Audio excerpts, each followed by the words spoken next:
A soft autumn morning mist clung to the cracked attic window. Faint rays of sunlight filtered through the faded, heavy curtains, casting golden streaks across the dust-laden floorboards. The smell of mildew and old wood was the first thing Elara sensed each time she opened her eyes. This was where she lived, a tiny, shadowed world atop a grand mansion she had never truly belonged to.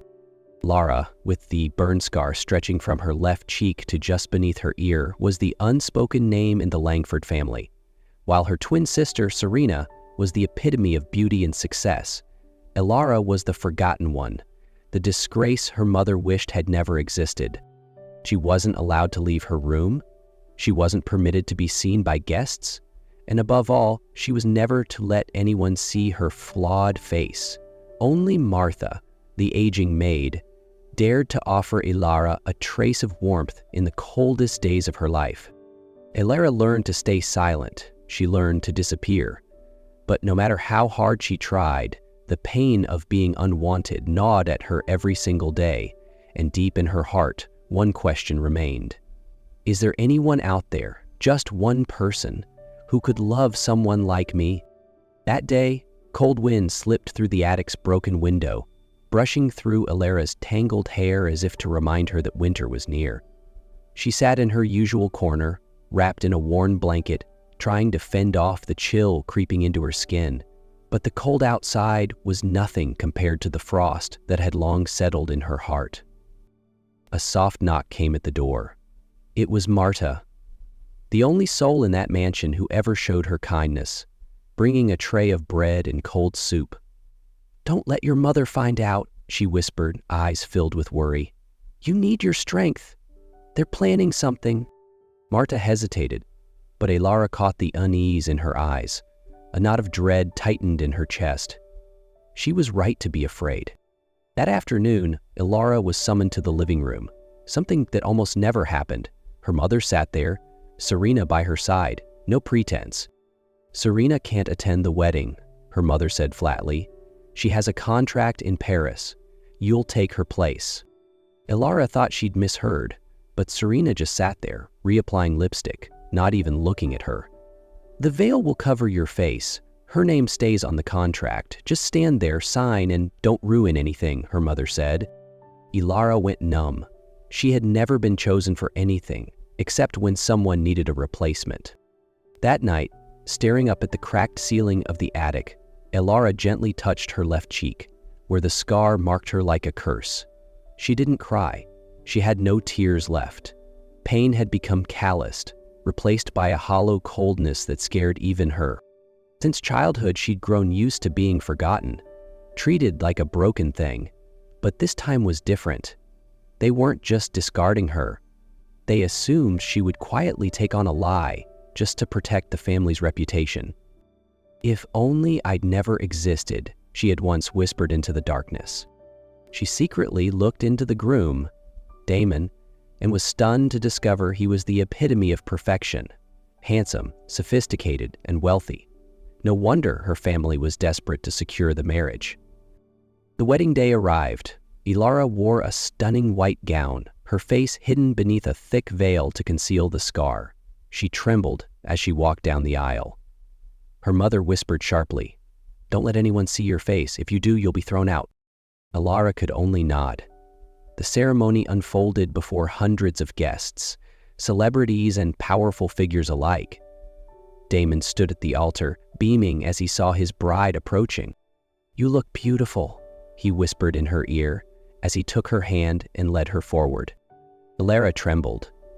It was the first time anyone had called her beautiful, even if he hadn't seen her face. A strange yearning stirred in her heart. If only this were real. But when the priest said, "You may now kiss the bride," Damon gently lifted the veil. The entire hall fell silent.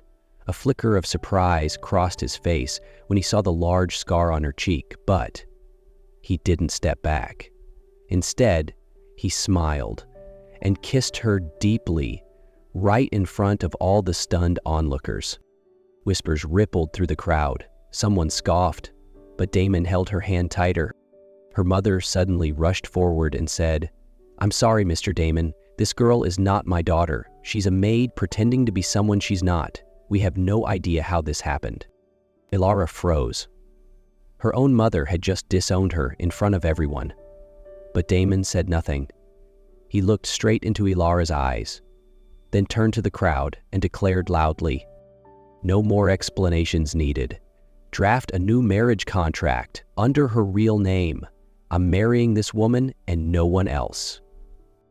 Damon brought Elara to his estate immediately after the wedding. Throughout the entire ride, she remained silent, curled up in the corner of the car, while he, too, said nothing.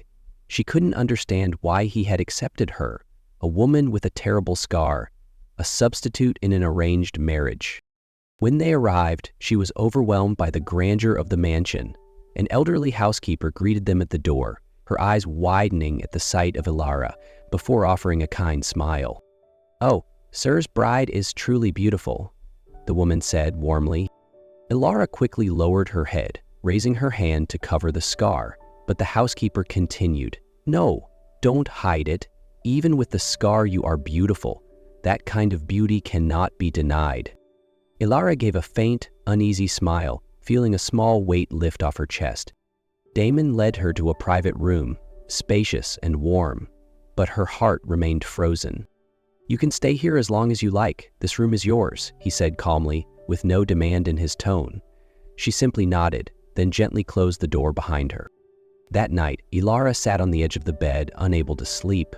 When had she grown used to curling up in fear at the sound of footsteps? When had she learned to hold her breath every time a door creaked open?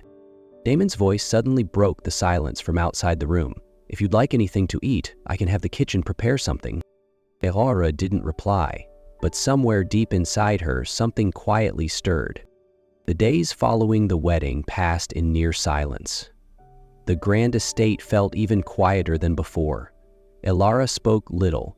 She moved softly, as if afraid to disturb the life within these walls. But Damon started to notice. Something about her was undeniably different. Every morning, his coffee was ready. Not just any coffee, his coffee. No sugar, extra milk, and just cool enough to drink straight away. No one in the house knew that. Serena used to know, but she never made it herself. One rainy night, he came home late, drained. Entering the lounge, he froze. His soaked coat was hanging neatly, a dry towel waiting beside it, and a warm cup of ginger tea gently steaming on the table. No one said Elara had done it, but Damon knew. She wasn't seeking praise. She didn't announce her presence. Yet she was everywhere, in the lavender flowers on the dining table, in the perfectly folded clothes in his drawer, in the soft scent that lingered in the hall after she passed. One evening, he found her in the kitchen, clumsily trying to peel an apple. The slices were uneven, her fingers bandaged. She clearly hadn't done this before, yet she was trying. For whom? When their eyes met, she startled and nearly fled. Damon simply said, "Keep going." Then he walked away. But his heart had already stayed behind. One crisp autumn morning, Elara and Damon set off for the countryside where he had grown up. She was anxious and unsure the entire way, uncertain of what awaited her. Damon, on the other hand, appeared calm and cheerful. He spoke to her about his childhood, his grandparents, the river, the orchard, and the old wooden house filled with sweet memories. When they arrived, Damon's grandparents, a gentle, elderly couple, came out to greet them warmly. They embraced Elara with affection as if she were their own granddaughter, paying no attention at all to the scar on her face. "You're the wife our grandson chose. That's all that matters," his grandmother said kindly. Elara was overwhelmed with emotion. It was the first time in her life someone had accepted her without judgment. That afternoon, after helping the grandmother pick mangoes, she walked to the stream to wash her hands. Gazing into the clear water, old memories came flooding back. She remembered the fire when she was just 7 years old, the fire that had changed her life forever. Elara told Damon, "There was a little boy trapped in a small burning house. No one dared go in. I was terrified too, but I couldn't bear to let him die, so I ran inside. I managed to pull him out, but a large wooden beam fell. I was burned, and my face was never the same again. Damon froze. His heart clenched painfully, and his hands began to tremble. In his mind, memories resurfaced, faint images from that long-ago fire. You were the one who saved me," he whispered. Elara's eyes widened. "What did you say?" "I was that little boy. I always believed. It was your sister who rescued me because when I woke up in the hospital, she was the only one there. I was wrong. It was you." Damon broke into tears. He fell to his knees, wrapping his arms around Elara's waist and pressing his face against her stomach like a child. "I'm so sorry for not realizing it sooner, for letting you endure so much pain. If I had known from the start, I would have never let you suffer like this." Elara stood frozen, tears streaming down her face. She had always believed she'd saved someone only to be forgotten forever. But now, that boy had become the man who loved her, protected her, and married her. They sat together by the stream for a long while, wrapped in silence, letting the truth settle. Damon never let go of her hand, not even once. That evening, back at the house, the silence remained, but it was no longer heavy. It was peaceful. That night, for the first time, Elara willingly lay beside Damon, and for the first time, she didn't call him sir, but whispered gently, "Love, thank you." He turned to her, took her hand, and said softly, "From now on, no one will ever hurt you again, not even yourself." While Elara and Damon were enjoying peaceful days in the countryside, back in the city, her twin sister was losing her mind over the lack of contact from Damon. 2 weeks had passed since the wedding, and he hadn't responded to a single call or message. Feeling uneasy, she decided to end her modeling contract early and return home. The moment she stepped into the house, she found their mother sitting numbly on the sofa. "Mom, why didn't you come pick me up?" she asked sharply, her voice filled with irritation. Her mother sighed deeply. "You should already know by now. Damon didn't wait for you. Elara married him." She shot to her feet in fury. "What? How could you let that happen? You promised she was only filling in for one day." Damon requested a new marriage contract with the name Elara. "No, that's impossible."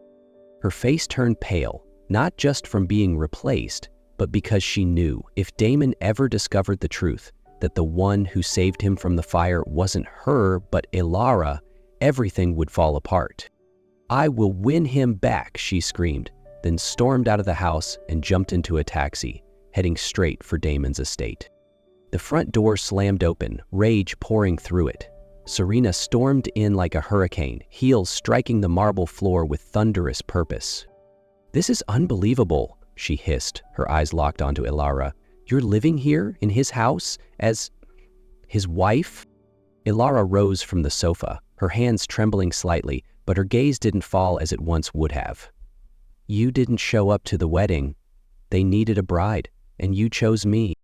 "Chose?" Serena laughed bitterly. "Don't flatter yourself. You were a stand-in, a shadow. And now what? Dreaming you can steal him too?" Damon stepped into the room just in time, his expression cold. "She didn't steal anything. I married Elara, willingly, before God and hundreds of witnesses." Serena turned to him, eyes burning. "You love me." "It was me. I'm the one who saved you." "No," Damon said firmly. "The one who saved me was Elara. She ran into the fire. You just watched." Silence fell. Elara clenched her dress, but this time she didn't retreat. "That's enough, Serena," she said quietly but clearly. "You lied for years. Let me carry this scar alone, and now you're trying to steal the truth too." Serena stepped forward, reaching for Elara, but Damon moved between them instantly. "Don't touch her." Elara lifted her chin, staring directly at her sister. "You no longer have the power to hurt me. No one does." For the first time, Serena had nothing left to say. After the intense confrontation with her twin sister, Elara was pulled into Damon's arms, tight and unyielding, as if he was trying to pour all his love and protection into that single embrace. From that day on, Damon no longer hid his feelings for his wife. He moved his belongings into Elara's room and personally took care of her every day. She gradually grew accustomed to being called wife, to being loved, to receiving a gentle kiss on the forehead every night and being held close every morning. Elara began stepping out of her room more often. She and Martha tended to the neglected garden out back. She planted lavender, Damon's favorite flower, though no one had dared before, as Serena claimed to be allergic. Damon only smiled when he saw the blossoms bloom. One quiet evening, as light rain tapped the windows and Elara dried her hair in front of the mirror, Damon knocked gently. He held a small box in his hand. Inside was a wooden comb, her name delicately engraved into it. Every carved line, every curve, was as tender as the way he treated her. "I'm not perfect," Elara whispered, tears threatening her voice. "I've never been looking for perfect," Damon replied. "I only wanted someone real." That night, Elara looked at her reflection for a long time. The scar was still there, but for the first time, she didn't hate it anymore. Sometime later, Damon took Elara to see the best cosmetic surgeons. She had always believed her scar could never be healed, but for the first time, she dared to hope. "While we can't restore your original features completely," the doctor said, "we can reduce the scar to the point where it's barely noticeable." Tears welled up in Elara's eyes, not because she hated her face, but because finally she had the chance to look at herself in the mirror without needing to hide. However, just as they were preparing for the surgery, Elara discovered she was pregnant. The doctor advised postponing the procedure until after the birth and full recovery. Though Damon was clearly concerned, he pulled her gently into his arms and whispered, "It's okay, you and the baby come first. The scar can wait, but our family can't." Time passed. The once cold estate was now filled with laughter and the smell of fresh-baked bread. Elara had given birth to a beautiful baby boy whom they named Hayden, the greatest gift she had ever received. The first nights were exhausting. She stayed up late, unsure how to soothe the crying. But Damon was always there. He changed diapers, warmed bottles, and hummed lullabies. "We're a team," he said. And for the first time, Elara believed in a we that didn't mean abandonment. The day she was strong enough to step outside again, Damon led her gently to the porch. The grass was lush, lavender in full bloom. She couldn't remember the last time she had felt so light. "Everything feels different," she whispered, leaning on his shoulder. "I used to think I'd never have this." "You deserve all of it," Damon replied. He didn't look at her scar. He looked at the woman who had walked through fire and survived. Elara glanced at their sleeping son, then back at Damon. Her eyes were soft, no longer carrying the fear they once did. 1 year after giving birth, Elara finally returned to the operating room. The procedure was more successful than anyone had hoped. The scar was now just a faint line, like a soft trace of memory. When Damon saw her for the first time after the surgery, he was speechless. Not because she looked more beautiful, but because he knew the woman he loved had overcome everything: pain, fear, insecurity, to believe in love. "You're more beautiful than an angel," he whispered. "No," Elara replied, her smile radiant. "I'm just me,